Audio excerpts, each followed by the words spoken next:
ஏய் டோங்கிரி பெத்த டுபேல் பையா, நீ காசு கொடுத்து வாங்கல, ஓசி குடிக்க வந்திருக்க. அதனாலதான் விலை என்ன தெரியுமா நீ என்கிட்டயே கேக்குற. சார் அப்படி என்ன சார் நாங்க பெரிய தப்பு பண்ணிட்டோம்? குடிக்கிறது ஒரு தப்பா சார்? டபால் டுபேல் டால்டாட்டி தப்பா தப்புதான்டா. குடிச்சதுக்கு அப்புறம் என்ன பண்றோம் ஏது பண்றோம் தெரியாம ஏதேதோ பண்ணிட்டு இருக்கீங்க சார். அப்படின்னு பார்த்தா எங்க மாமா கூட தான் குடிக்காத ஆளு, அவருக்கே அவர் என்ன பண்றாரு ஏது பண்றாரு தெரியாம வருஷத்துக்கு ஒரு குழந்தை பத்துக்கிறாரு. அது எப்படி? அது உங்க மாமா பண்ண தப்பு இல்லடா, உங்க அத்தை பண்ண தப்பு.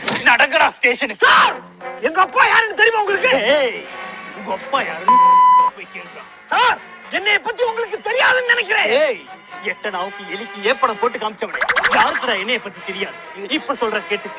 வேப்பெண்ணெய் குடிச்சா வயித்துல இருக்க பூச்சி போகும், நல்லெண்ணெய் குடிச்சா உடம்புல இருக்க சூடு போகும், கடலெண்ணெய் குடிச்சா நிக்காம போகும். இதுக்கு மேல பேசினா என் வாய்ஸே போயிடுண்டா. பாத்தீங்களா, என்னைய பத்தி கேட்டா